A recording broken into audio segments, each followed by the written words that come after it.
Bien, ce matin, Roger nous invite à partager ce verset de Actes chapitre 2 au verset 44. Tous les croyants vivaient unis entre eux et partageaient tout ce qu'ils possédaient. Oui, Seigneur, ce matin, j'aimerais encore te remercier, Seigneur, pour ce privilège que nous avons de nous assembler librement en ce lieu. Et Seigneur, te demander de bénir le message que nous allons entendre, de permettre à nos cœurs d'être transformés par ta parole et surtout, Seigneur, de pouvoir mettre en pratique dans nos vies ce que nous entendons ici. Seigneur, te demander comme chaque semaine, bien sûr, de veiller sur tous les membres de notre Église qui ne sont pas parmi nous aujourd'hui.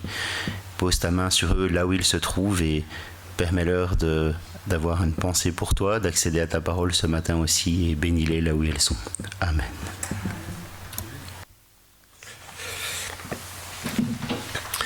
Bien, en fait, je voudrais continuer d'une certaine façon ce qu'on a déjà commencé depuis quelques dimanches, notamment dimanche passé, je vous parlais du salut qui concerne en fait notre vie présente et la vie éternelle par ricochet, mais non pas comme on le pense souvent, et c'est encore un héritage du catholicisme, ça. C'est incroyable dans nos églises évangéliques ce qu'il y a comme héritage du catholicisme. Je ne sais pas si vous avez été des catholiques pratiquants avant d'être chrétien évangélique, mais moi c'est mon cas. Et je retrouve toutes les hérésies catholiques qui se passent directement, sans plus, dans le monde évangélique, qui prétend ne suivre que la Bible et qui a récupéré toutes des vieilles traditions. C'est incroyable, mais enfin c'est comme ça. Donc, encore une fois, le salut, c'est pour maintenant. C'est-à-dire, le salut, c'est entrer maintenant dans le royaume de Dieu, dans la famille du Seigneur. Donc, c'est ça que je disais, le salut c'est pour maintenant, parce que c'est notre vie avec le Seigneur qui est concernée maintenant. En tant que disciples du Seigneur, nous changeons de système de valeurs. Mais ce changement de système de valeurs touche à des choses dont on n'aime pas parler. Alors, aujourd'hui, je vais parler de quelques pages de la Bible que généralement, comme on ne peut pas les arracher, ça serait pas très bien pour des chrétiens d'arracher des pages de leur Bible. Alors on passe vite au-dessus, quoi. On passe vite au-dessus.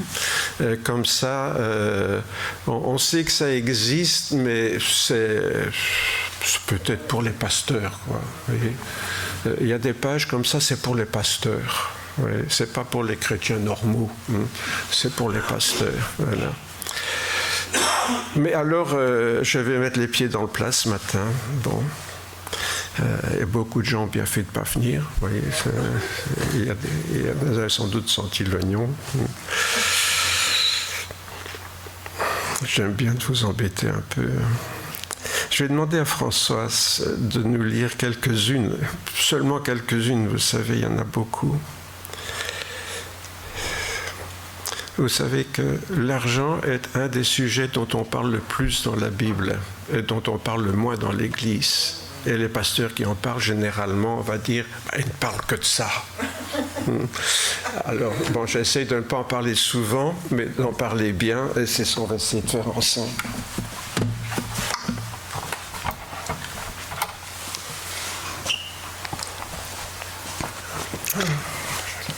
Après avoir entendu la prédication de Pierre, les gens de la foule eurent le cœur vivement touché. Et ils dirent à Pierre et aux autres apôtres, « Frères, que ferons-nous » Pierre leur dit, « Repentez-vous, et que chacun de vous soit baptisé au nom de Jésus-Christ, pour le pardon de vos péchés, et vous recevrez le don du Saint-Esprit. Car la promesse est pour vous, pour vos enfants et pour tous ceux qui sont au loin, en aussi grand nombre que le Seigneur notre Dieu les appellera. » Et par beaucoup d'autres paroles, il rendait témoignage et il les exhortait en disant « Sauvez-vous de cette génération perverse ». Ceux qui acceptèrent sa parole furent baptisés, et en ce jour-là furent ajoutées environ 3000 âmes. Il persévérait dans l'enseignement des apôtres, dans la communion fraternelle, dans la fraction du pain et dans les prières. La crainte s'emparait de chacun, et il se faisait beaucoup de prodiges et de signes par les apôtres. Tous ceux qui avaient cru étaient ensemble et avaient tout en commun. Ils vendaient leurs biens et leurs possessions et ils en partageaient le produit entre tous, selon les besoins de chacun. Chaque jour, avec persévérance, ils étaient au temple d'un commun accord. Ils rompaient le pain dans les maisons et prenaient leur nourriture avec allégresse et simplicité de cœur. Ils louaient Dieu et obtenaient la faveur de tout le peuple. Et le Seigneur ajoutait chaque jour à l'Église ceux qui étaient sauvés. Quand ils eurent prié, le lieu où ils étaient assemblés trembla. Ils furent tous remplis du Saint-Esprit et ils annonçaient la parole de Dieu avec assurance. La multitude de ceux qui avaient cru n'était qu'un cœur et qu'une âme. Nul ne disait que ses biens lui appartenaient en propre, mais tout était commun entre eux. Avec une grande puissance, les apôtres rendaient témoignage de la résurrection du Seigneur Jésus. Et une grande grâce reposait sur eux tous, car il n'y avait parmi eux aucun indigent. Tous ceux qui possédaient des champs ou des maisons les vendaient, apportaient le prix de ce qu'ils avaient vendu et le déposaient aux pieds des apôtres et l'on distribuait à chacun selon qu'il en avait besoin.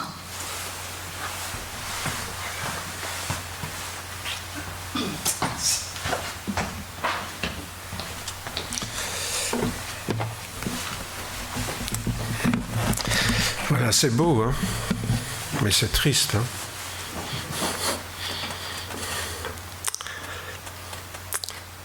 C'est un peu dérangeant, non?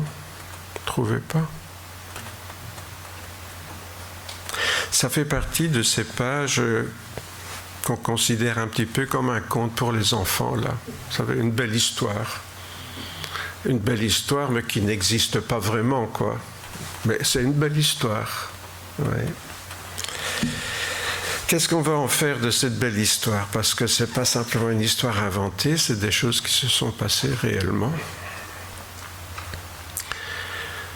Il se faisait beaucoup de prodiges et de signes par les apôtres, et le Seigneur ajoutait chaque jour à l'Église ceux qui étaient sauvés. En lisant ce qui s'est passé donc à Jérusalem après la Pentecôte, je me suis demandé si cela pourrait encore arriver aujourd'hui. On peut se poser la question, hein? Est-ce que vous êtes déjà posé cette question? Est-ce que cela pourrait encore arriver aujourd'hui?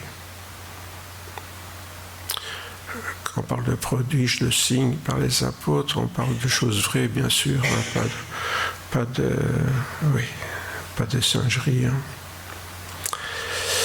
Est-ce que Dieu a changé? Est-ce que Dieu a changé?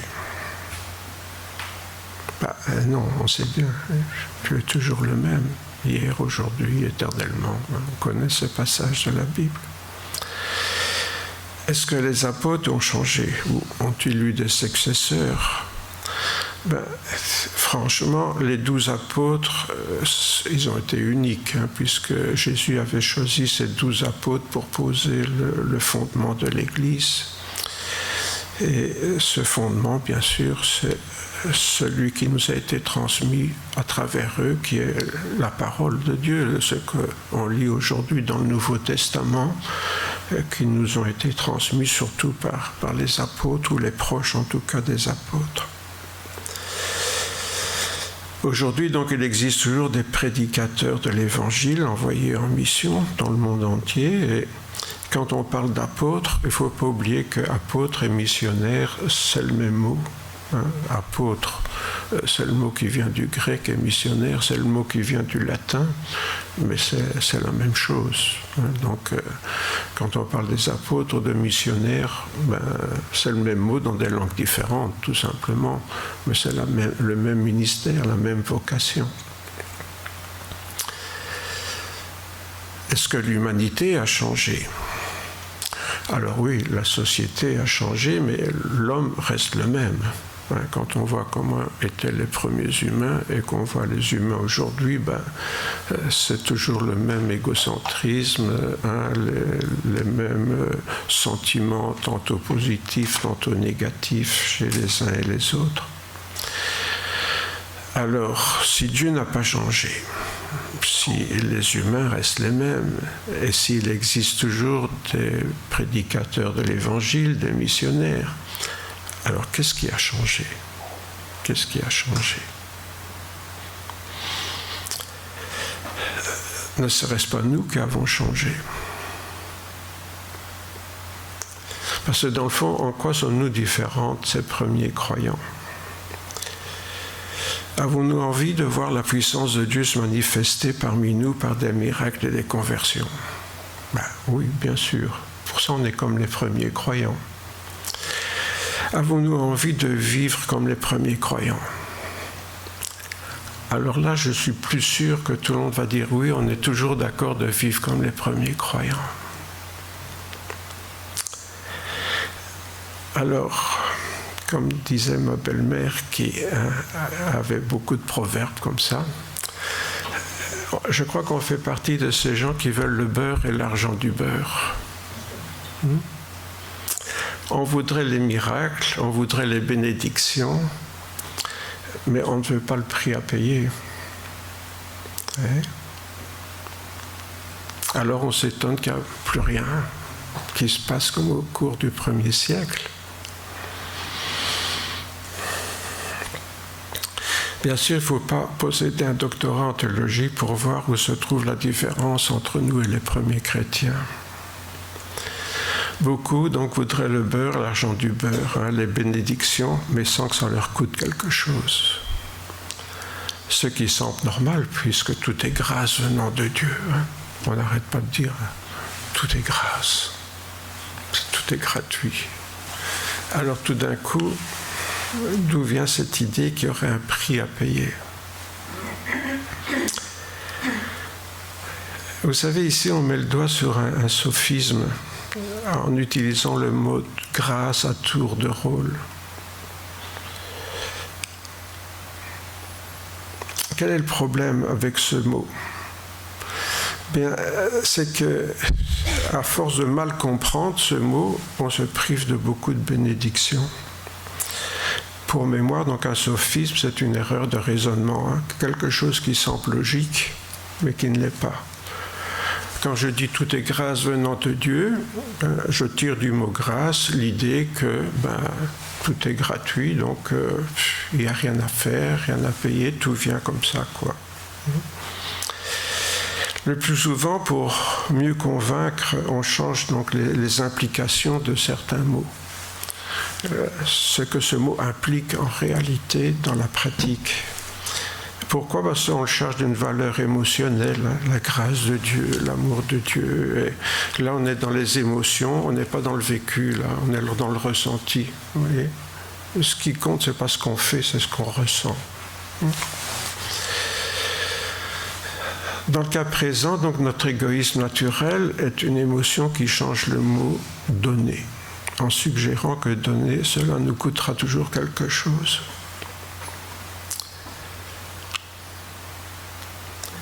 Est-ce que ça vous coûte de donner quelque chose? Cette idée de donner nous coûte quelque chose, ça nourrit le problème de la grâce, le sophisme de la grâce, qui n'est pas gratuite. S'il faut donner quelque chose pour la recevoir.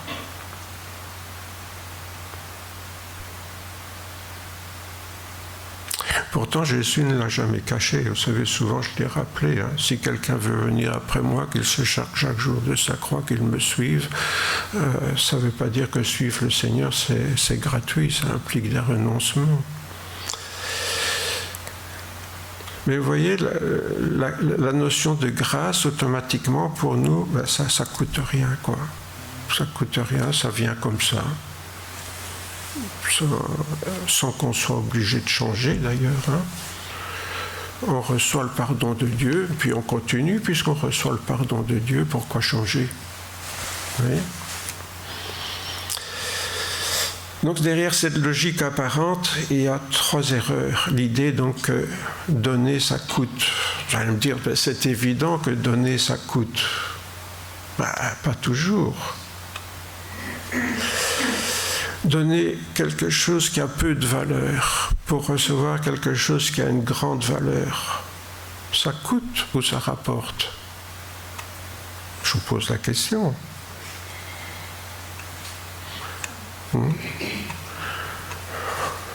Tu me donnes ton chocolat, moi je te donne ma voiture. Ça vous coûte de donner votre chocolat? Oui. Ou tu revends ta voiture, tu pourras en acheter plein. Hein. Mais vous voyez l'idée. Alors, le Seigneur peut nous donner quelque chose d'une grande valeur, mais ça ne veut pas dire qu'il n'y a pas quelque chose de peu de valeur à donner.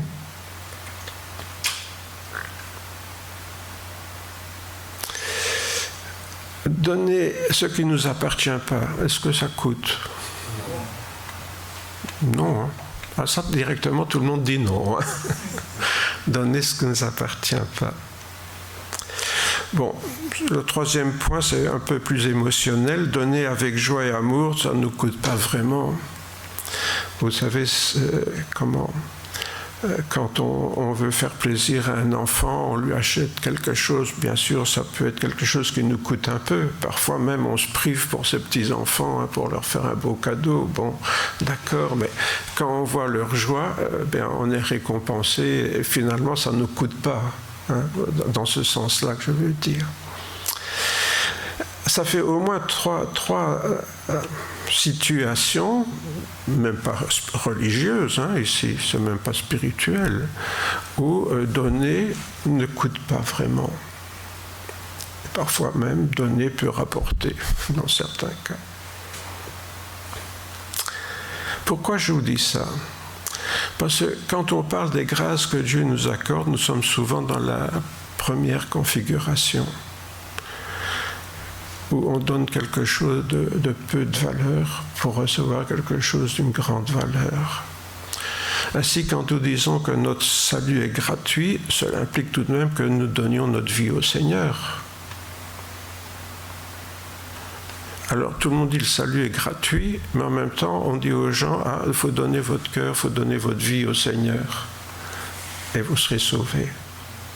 C'est ce que nous avons lu tout à l'heure dans... Françoise l'a relu pour nous lors des premiers chrétiens. C'est sûr que le salut est gratuit, mais ça implique qu'on donne notre vie.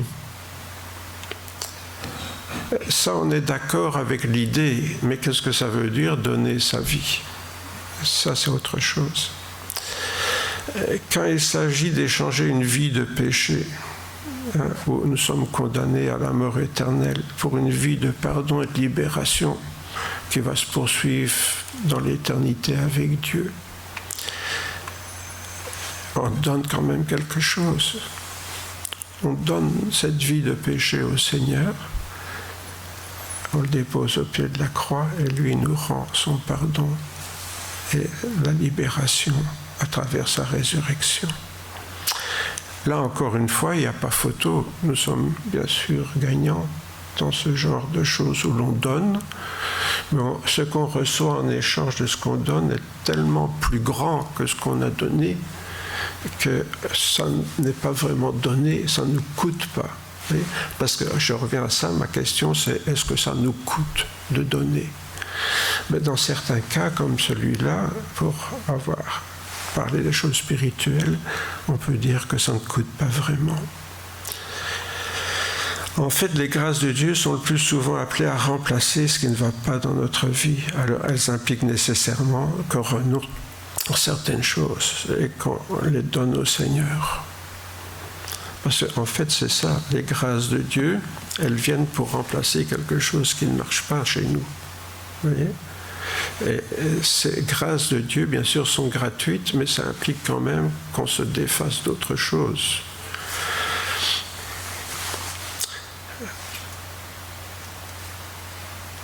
Quand nous disons donc que tout est grâce venant de Dieu, nous devons bien admettre que ces grâces passent aussi par des humains le plus souvent. Si je dis « Notre Père qui es aux cieux, donne-nous aujourd'hui notre pain quotidien », là, il s'agit de manger tous les jours. Est-ce que ce pain va tomber du ciel ? Oui, je sais que Dieu l'a fait pour les Juifs avec la manne dans le désert, hein, mais en général, ce pain quotidien ne tombe pas du ciel. Soit je vais m'en acheter avec ce que j'ai gagné en travaillant, soit il y a quelqu'un, je n'ai pas d'argent pour l'acheter et quelqu'un va me le donner. Mais de toute façon, les grâces de Dieu, elles passent par les humains, soit par mon travail, soit par des personnes qui sont généreuses avec moi. Mais ces grâces de Dieu, elles viennent de manière très concrète. Dieu va donc répondre à ma prière en m'accordant une grâce qui passe soit par mon travail, soit par une personne qui m'aime et qui est soucieuse de mes besoins. Mais encore une fois, ces grâces, ce n'est pas quelque chose qui tombe du ciel comme ça. Ça a des implications très, très concrètes dans ma vie. Réciproquement aussi, je peux devenir moi-même l'instrument des grâces de Dieu. Quand par mon travail, par mon amour, Dieu m'utilise pour donner sa réponse à la prière d'une sœur ou d'un frère dans le besoin. Oui, je développerai ça peut-être davantage dimanche prochain, mais on peut donner autre chose que de l'argent, on peut donner son travail aussi. Hein. Pourquoi ? Parce qu'on n'a pas toujours de l'argent donné, mais parfois on peut donner son travail pour rendre service. C'est aussi donner à quelqu'un. Mais alors je deviens l'instrument de la grâce de Dieu pour cette personne, pour ce chrétien qui est dans le besoin. Eh bien, c'est moi qui deviens l'instrument de la grâce de Dieu. Je suis le canal de la grâce de Dieu en apportant à cette personne ce qu'elle a demandé au Seigneur et que le Seigneur lui accorde comme une grâce, mais qui passe par moi. Et c'est ce qu'on voit dans le texte qu'on a lu tout à l'heure avec l'Église primitive. Mais alors, comme vous êtes des petits malins, je sais ce que vous allez me dire, hein. Dans nos démocraties occidentales, il y a les lois sociales qui prennent soin de tous les malheureux. Autrement dit, on retient une partie de mon salaire ou d'autres revenus, hein, pour couvrir les besoins des plus démunis. Donc toutes ces lois sociales vont faire une grande partie du travail. Si bien que, de gré ou de force, je suis dégagé d'une partie de mes responsabilités. On voit que dans l'Église primitive, ils vendaient tout et puis ils partageaient avec tout le monde, chacun selon ce qu'il avait besoin, nous est-il dit dans ce qu'on a lu. Ici, que je le veuille ou non, j'aide les malheureux. Pourquoi ? Parce que l'État a bien compris, beaucoup mieux que les églises, hein, l'État a bien compris qu'on ne peut pas compter sur les gens, la bonne volonté des gens.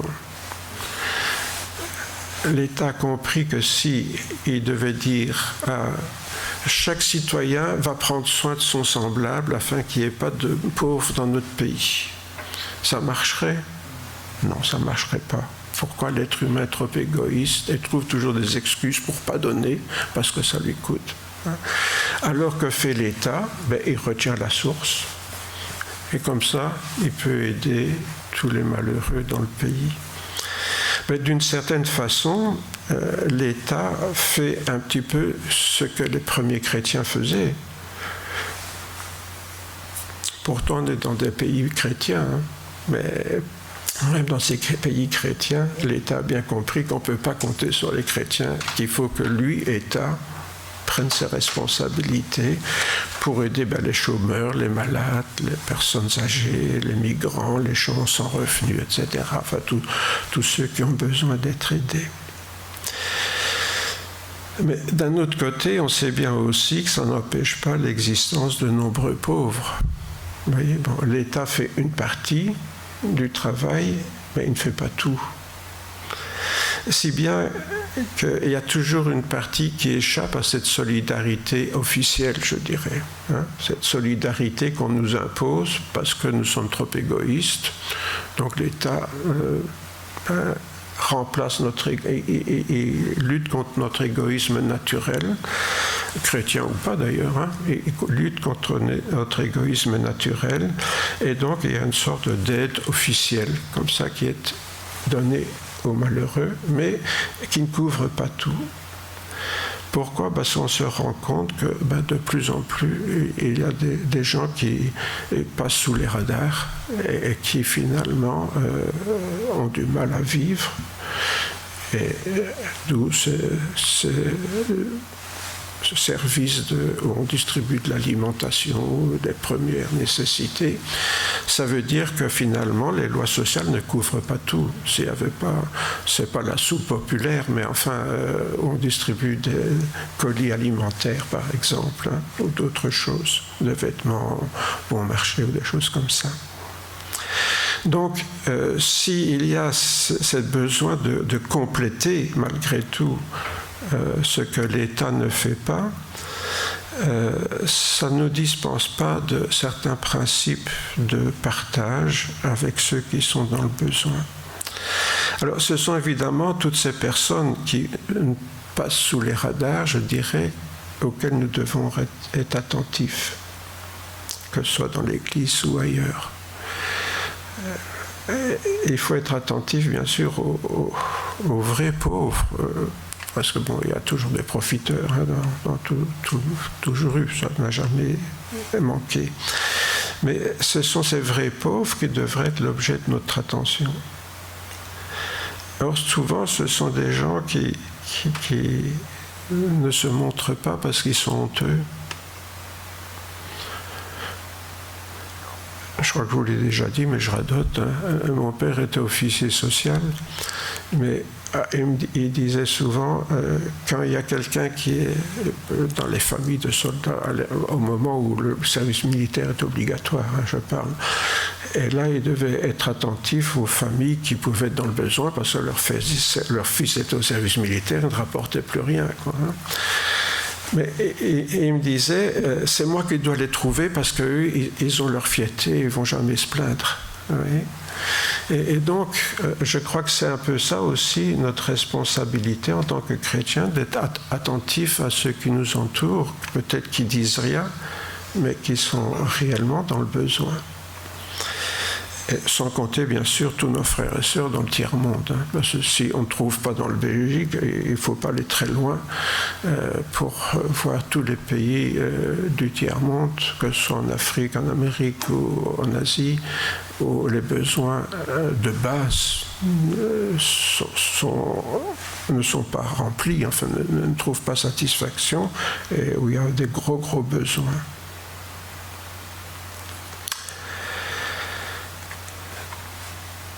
Dans tout ça, il y a un autre facteur qui est important, c'est le regard que je porte sur ce que je donne.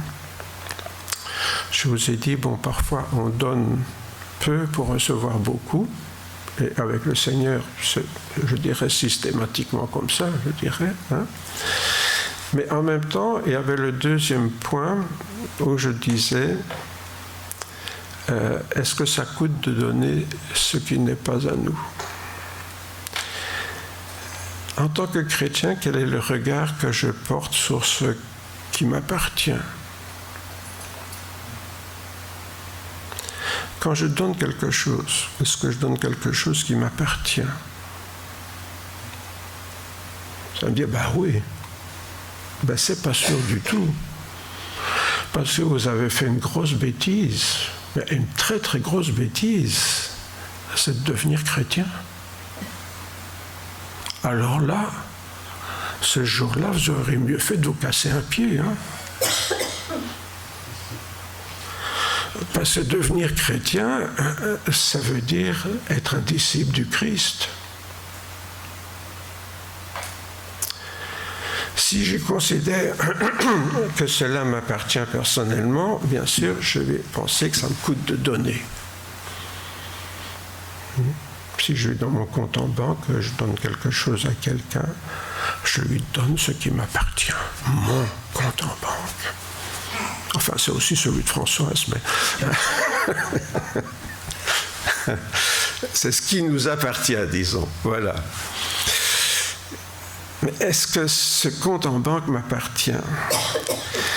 Si je suis gestionnaire de biens qui ne m'appartiennent pas personnellement, je vais les donner en fonction de la volonté du propriétaire.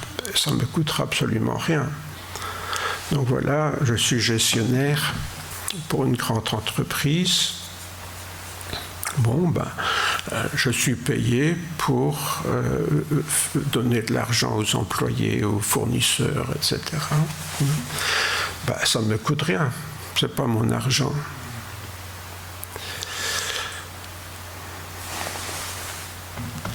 Mais dès lors, qui est propriétaire de mes biens, de mon argent en tant que chrétien ? Vous voyez, quand je vous parlais de ce que vous avez fait une grande bêtise, si c'est moi, ça me coûtera de me séparer, même en partie, pour en faire bénéficier quelqu'un d'autre. Mais si j'appartiens au Seigneur, si j'appartiens au Seigneur, en devenant chrétien, vous lui avez donné votre vie, d'accord ? Enfin, je suppose. Puisque vous avez pris le baptême, vous avez dit, je meurs à une vie sans Christ, maintenant je ressuscite à une vie avec Christ. Bien, ça veut dire que je ne m'appartiens plus, j'appartiens au Seigneur Jésus. Oui, moi je lui appartiens, mais pas mon compte en banque. Hein. Vous voyez ? C'est comme ça, vous pensez que ça marche ? Si je lui appartiens, c'est avec tout, hein. Mes biens, mon temps, mon énergie, je lui appartiens. Je vous mets quelques textes pour nous rafraîchir la mémoire. Notre Sauveur Jésus-Christ qui s'est donné lui-même pour nous afin de se faire un peuple qui lui appartienne. Vous voyez, un peuple qui lui appartienne, purifié par lui et zélé pour les bonnes œuvres en plus. Donc nous appartenons au Seigneur, et s'il nous a pris, c'est pour nous purifier et pour nous rendre zélés pour les bonnes œuvres auxquelles il nous appelle.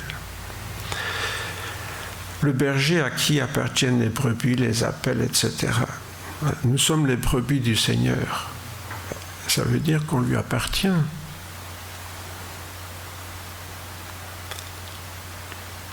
La brebis appartient au Seigneur, oui, mais pas son lait. Oui.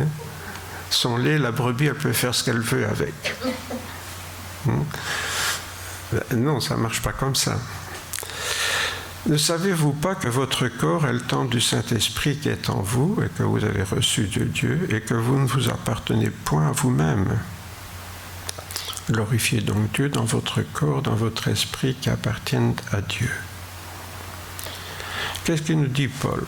Si notre corps est le temple de Dieu, c'est le temple qui appartient à Dieu, c'est pas Dieu qui appartient au temple. Vous voyez ? Donc, ça veut dire que c'est tout notre être qui appartient au Seigneur, puisqu'il habite désormais en nous. Nul ne disait que ces biens lui appartenaient en propre, c'est ce que disaient les premiers chrétiens. Si quelqu'un n'a pas l'esprit de Christ, il ne lui appartient pas. Vous voyez ? C'est là l'erreur. C'est de devenir chrétien, d'avoir l'esprit de Christ. Parce que si on a l'esprit de Christ, on appartient au Seigneur. Alors c'est intéressant, nul ne disait que ces biens lui appartenaient en propre. C'est ça qui n'a pas changé. C'est ça le principe spirituel. Quand on est chrétien, on ne peut plus dire que ce qui nous appartient en propre. La question maintenant, c'est ce qu'on va faire avec ça. Bon, je l'ai dit tout à l'heure, il y a une partie de ce qu'on devrait faire avec qui maintenant est pris en charge par l'État, enfin les autorités, tous les services sociaux. Donc on est déjà déchargé de ça, mais reste le principe que malgré tout ce que j'ai ne m'appartient pas. Rien de ce que j'ai ne m'appartient en fait. Vous savez, les premiers chrétiens vivaient dans une société qui était remplie d'esclaves. Il y avait presque autant d'esclaves que d'hommes libres dans les villes à l'époque. Ça veut dire qu'un esclave, il ne s'appartient pas à lui-même, son travail ne lui appartient pas, même s'il a un peu d'argent ou une maison, ça ne lui appartient pas, ça lui est prêté par son maître. Même sa femme et ses enfants ne lui appartiennent pas. Le maître est libre de vendre ses enfants ou de faire ce qu'il veut avec, rien ne lui appartient. Autrement dit, les premiers chrétiens vivaient dans une société où ils comprenaient ce concept. Nous, aujourd'hui, on vit dans une société capitaliste où ce qui compte, c'est de posséder toujours plus. Trouvez-moi un être humain qui va nous dire « Ah ben moi, vous savez, j'ai assez avec ce que j'ai, je n'ai pas besoin de plus. » Vous en trouverez quelques-uns peut-être, mais pas beaucoup. Hein. Même les plus riches, ceux que nous on considère riches, trouveront toujours qu'ils n'ont pas tout ce qu'ils ont besoin. Autrement dit, nous vivons dans une société qui, à l'échelle du monde, est une société plutôt riche par rapport au reste du monde, mais personne ne se sent riche, y compris parmi les chrétiens. Pourquoi ? Parce qu'on regarde toujours ce qu'on n'a pas, on ne regarde pas ce qu'on a. Mais dans cette société qui était pleine d'esclaves, les gens comprenaient ce que ça voulait dire de ne plus appartenir. Je n'appartiens plus. Je ne m'appartiens plus, j'appartiens au Christ. C'était ça. Doulos, l'esclave. Ces chrétiens avaient bien compris qu'en donnant leur vie à Jésus-Christ, c'est toute leur personne qui donnait avec tout ce qui leur appartenait, leurs biens, leur argent. Ils avaient des maisons, des champs, ça ne leur appartenait pas. Si à côté d'eux, des chrétiens avaient faim, on vendait le champ ou la maison pour donner quelque chose à manger à ces chrétiens qui avaient faim à côté d'eux, qui étaient dans le besoin. Vous allez dire, à côté d'eux, aujourd'hui, qu'est-ce que ça veut dire à côté de nous, hein? Le monde est un grand village maintenant. Avant, quelqu'un qui vivait dans un village, ses enfants, après lui, vivaient dans le même village. Et les enfants des enfants vivaient toujours dans le même village. Aujourd'hui, quand vous parlez avec les personnes, où sont leurs enfants? Nous, sur 3, on en a 2 dans le 1000 km, et encore, c'est pas loin. Beaucoup ont leurs enfants aux États-Unis ou ailleurs. Le monde maintenant, vous savez, c'est un grand village. Et ce qui se fait à l'autre bout de la planète, 1 minute après, c'est sur tous les réseaux sociaux. Bon, c'est comme ça aujourd'hui. Alors dire qu'on ne sait pas qu'il y a des gens à côté de nous, même si c'est à 10 000 ou 10 000 kilomètres, c'est quand même à côté de nous, qui sont dans le besoin, c'est pas tout à fait vrai. Paul disait, étant affranchi du péché, devenu esclave de Dieu. Nous sommes les esclaves de Dieu. Vous avez pour fruit la sainteté, pour fin la vie éternelle. C'est pas esclave comme nous on le comprend dans le sens péjoratif, mais ça veut dire qu'on lui appartient avec tout ce qu'on a. C'est ça que ça veut dire esclave. Ce communisme, bien sûr, des premiers chrétiens ne pouvait pas durer toujours. C'est aussi un argument qu'on fait valoir. Je vous ai dit tout à l'heure, il y a un argument que beaucoup de gens disent aujourd'hui, oui, mais maintenant c'est les lois sociales qui font tout ce que les premiers chrétiens faisaient, donc on n'a plus besoin de s'en occuper des besoins des autres. Non, c'est pas vrai. L'autre excuse, c'est de dire, ces premiers chrétiens, là, ça n'a pas duré très longtemps. Forcément, parce que quand vous avez tout vendu, que vous avez tout distribué aux pauvres, qu'est-ce qu'il vous reste pour manger? Pas grand-chose. Il faut se remettre à travailler. Et si on se remet à travailler, qu'est-ce qui va se passer? Forcément, chacun va travailler dans ce qu'il sait faire. Alors, il y a toujours des gens qui ont plus de capacités que d'autres. et qui vont gagner plus que les autres. Autrement dit, chrétiens ou pas, au bout de quelque temps, on s'est remis au travail et on s'est retrouvé avec des chrétiens dont certains avaient des gros revenus, d'autres des petits revenus, d'autres pas de revenus du tout, et donc avec des statuts sociaux différents, exactement comme avant ce communisme initial. Et c'est vrai qu'on voit que par la suite, dans l'Église primitive, ça n'a pas continué comme à Jérusalem pendant, ça peut être duré quelques mois ou quelques années, on ne sait pas exactement, mais ça n'a pas duré indéfiniment. Donc, très vite, on va se retrouver avec ce système. Si on partage tout, et puis qu'on mange tout, à un moment donné, il faut se remettre au boulot. Il y en a qui vont gagner beaucoup, d'autres moins, d'autres qui vont être riches, d'autres pauvres. On va se retrouver un peu comme avant. Qu'est-ce qui va se passer alors ? On se rend compte que le scandale, ce n'est pas la différence de niveau social. En fait, c'est quoi le scandale ? C'est qu'il y en a qui vivent dans le luxe, dans le superflu, et d'autres qui n'ont pas le nécessaire. C'est ça le scandale.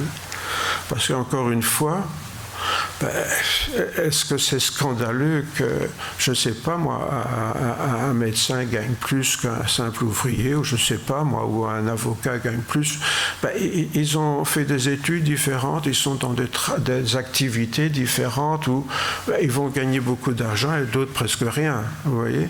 Donc ça, on ne pourra jamais éviter ça. Ça, il faut oublier de dire tout le monde travaille et gagne la même chose. Les communistes ont essayé, ils ont vu que ça ne marche pas. Par contre, le véritable scandale, c'est ça. C'est qu'il y en a qui ont du superflu et qui gaspillent leur argent dans des plaisirs, etc. Pour eux, l'argent, c'est une source de plaisir. Vous pouvez remarquer qu'aujourd'hui, c'est la mentalité. On gagne de l'argent pour le plaisir, pour se distraire. Donc ce n'est même plus un problème social, c'est devenu une vocation, un idéal. Moi, je gagne pour m'éclater.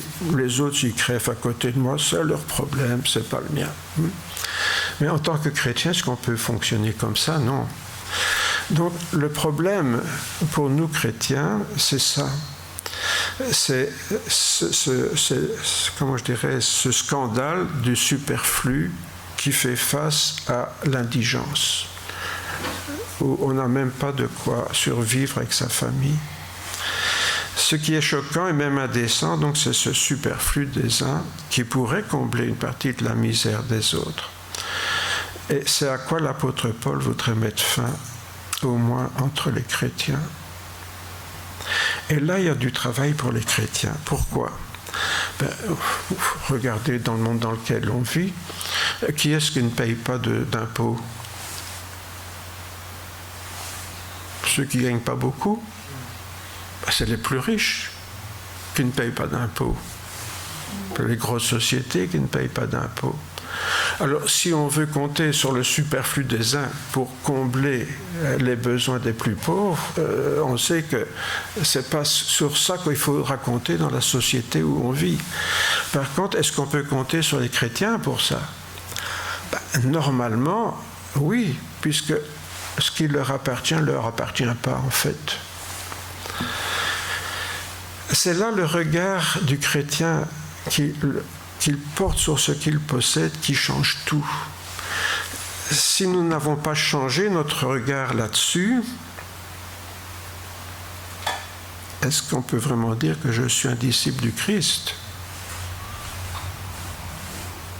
Alors quelle est la différence entre un chrétien et un non-chrétien ? Ah oui, un jour il ira au ciel et l'autre pas. L'autre il ira griller en enfer parce que toute sa vie il a aidé les autres, mais il ne s'est pas fait baptiser, donc il ira en enfer. Ah, tant pis pour lui.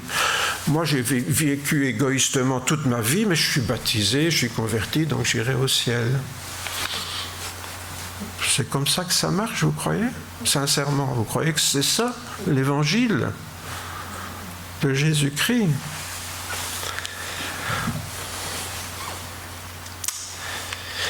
Alors, l'apôtre Paul est un homme de bon sens. Et c'est bien que chacun est limité dans ce qu'il peut donner. On n'a pas tous les mêmes moyens. Donc, il dit aux chrétiens de Corinthe, il ne s'agit pas de vous exposer à la détresse, mais de soulager celle des autres en suivant une règle d'égalité. Donc, Paul nous dit, il ne s'agit pas de s'exposer soi-même, de se mettre soi-même en détresse, mais de songer à soulager les autres en suivant une règle d'égalité. Dans les circonstances présentes, votre superflu pourvoira leurs besoins, afin que leur superflu pourvoie pareillement au vôtre, ça on va y venir, en sorte qu'il y ait égalité, selon qu'il est écrit, celui qui avait ramassé beaucoup n'avait rien de trop, et celui qui avait ramassé peu n'en manquait pas. Vous savez, il faut relire dans l'Exode au chapitre 16, là, quand la manne tombe tous les matins dans le désert, chacun devait en ramasser pour ses besoins. Mais vous savez comment ça va, certains sont plus rapides que d'autres, alors ils ramassaient plus, d'autres ramassaient moins. Et Moïse avait vu ça. Alors, la règle, c'était quoi?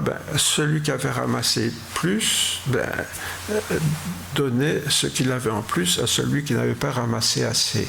Il ne lui disait pas, t'as qu'à te secouer un peu, hein, t'as vu moi, alors tu peux en faire autant. Hein. Ouais, non, c'était pas ça du tout.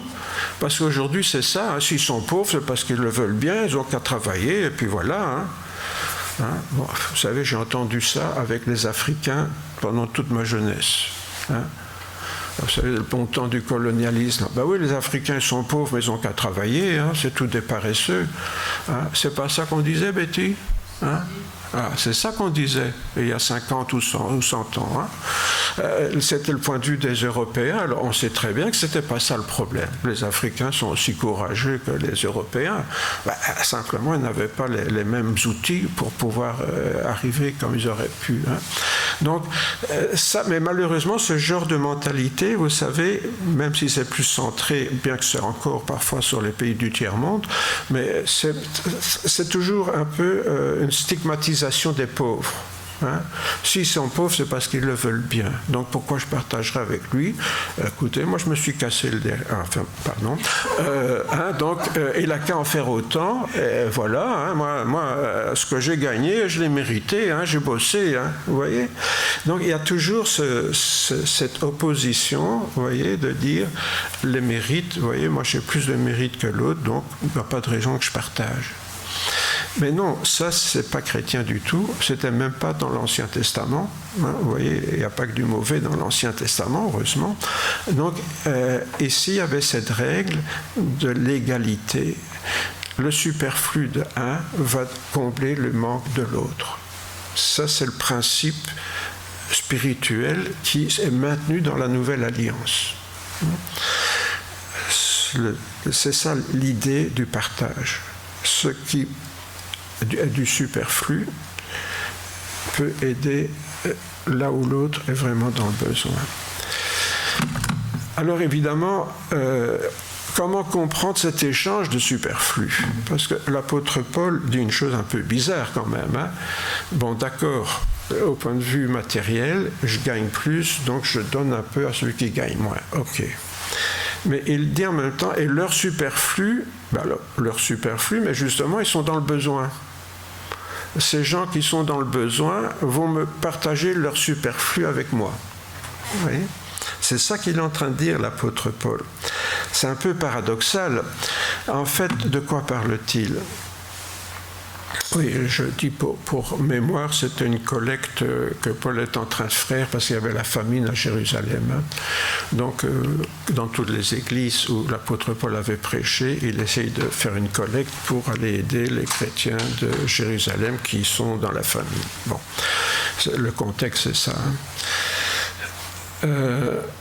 En recevant le superflu matériel des chrétiens de Corinthe, ceux qui souffrent de la famine à Jérusalem, en fait, les béniront d'un surflux d'actions de grâce en faveur de leurs donateurs. Autrement dit,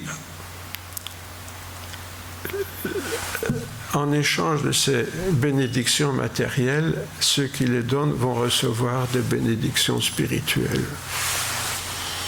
Oh, ils sont bien graves avec ça, hein?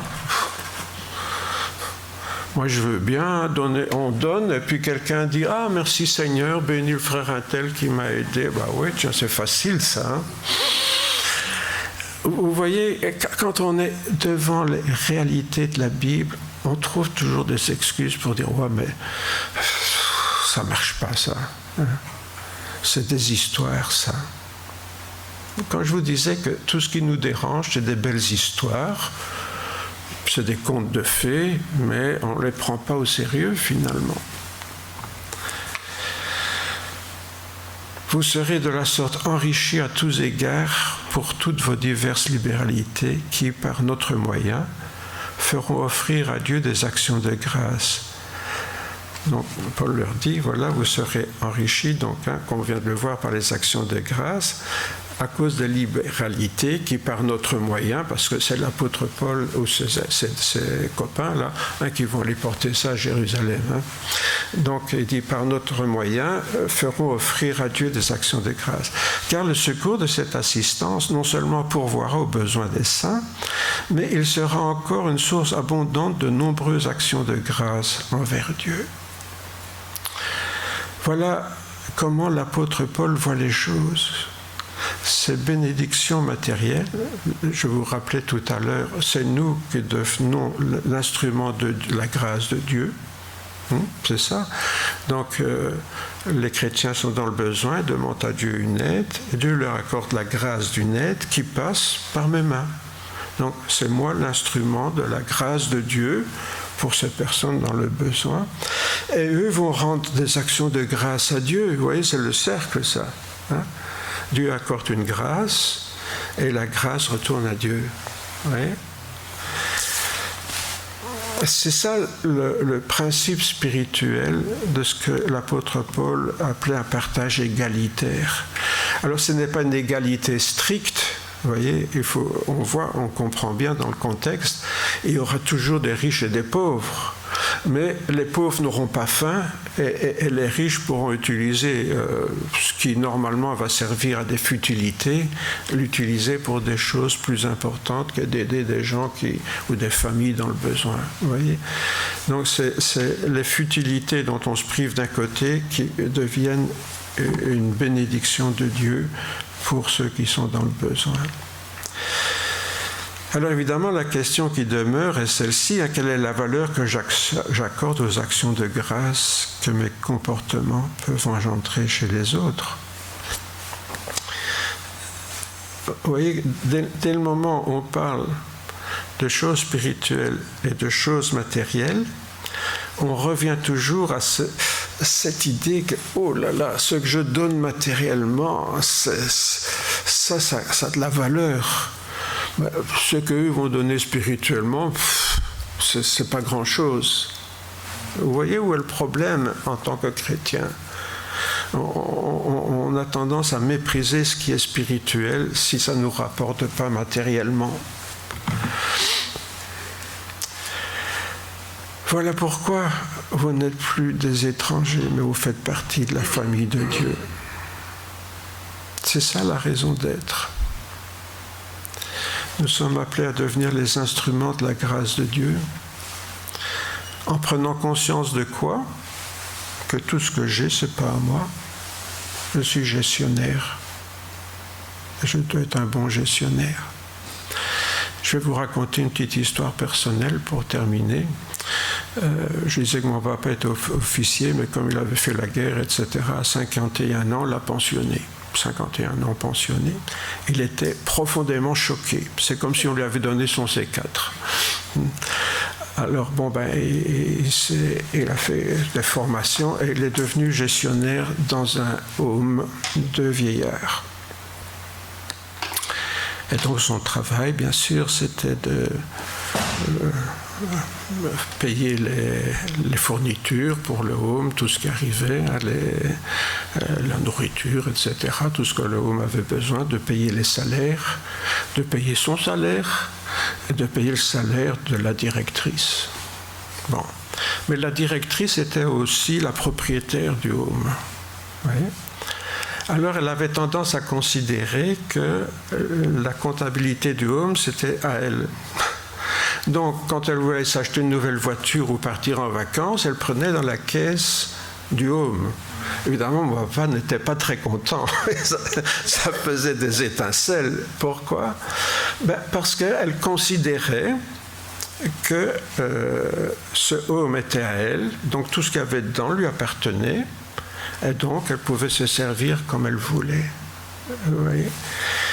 Et comme je le dis, là, mon père, en tant que gestionnaire, finalement a donné sa démission parce qu'il s'est rendu compte que pourquoi quand il avait repris ce home, c'était déjà en faillite et ça continuait à être une faillite parce que c'était une déponction continuelle qui lui échappait finalement dans la gestion. Je vous raconte ça pourquoi ? Parce que ça vous montre ce que c'est être gestionnaire ou se considérer comme propriétaire. Si je suis gestionnaire, je gère quelque chose qui ne m'appartient pas et je donne à chacun ce qui lui revient de droit. Tandis qu'en tant que propriétaire, c'est à moi, je me sers et tant pis. Oui, tant pis si mon père ne savait plus payer les fournisseurs pour la nourriture et tout ça, l'argent n'était plus là. Elle était partie en vacances avec. Donc, vous voyez, et transposer ça dans notre propre vie à chacun, quoi. C'est ça être gestionnaire de quelque chose qui ne nous appartient pas. J'ai mon compte en banque, oui d'accord, mais je peux juste prendre mon salaire là-dessus. En tant que gestionnaire, je prends mon salaire, ce qui est normal, mais le reste, c'est pas à moi, je dois le gérer au mieux selon le directeur, ici c'est Dieu, hein, qui va nous dire ce qu'il faut faire avec le reste en dehors de mon salaire personnel. Vous voyez ? C'est un autre regard qu'on porte sur ce qu'on possède. Tous les premiers chrétiens considéraient que tout ce qui leur appartenait n'était pas à eux, mais au Seigneur. Ça ne change pas. Il n'est pas question de revenir au communisme initial où on vend tout, on partage entre tous. Ça ne dure pas, ça. Mais on gère quelque chose qui ne nous appartient pas et on doit le gérer dans le cadre de la volonté de Dieu.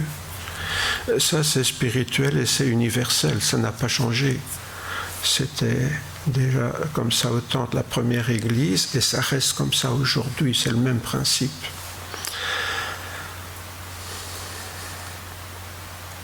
C'est difficile à admettre peut-être, hein? Je ne sais pas. Quand on est habitué à fonctionner comme ça, je pense que ça paraît naturel. Si on n'est pas habitué, bien sûr, c'est une conversion. C'est une conversion en profondeur.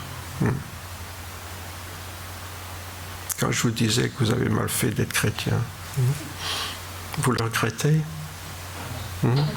Non, j'espère que non. Parce que vous savez... être au service du Maître, c'est toujours une bénédiction. En effet, Seigneur, nous voulons te remercier pour cette grâce que tu nous as fait d'entrer dans ta famille. Et aujourd'hui, Seigneur, nous voulons travailler pour toi.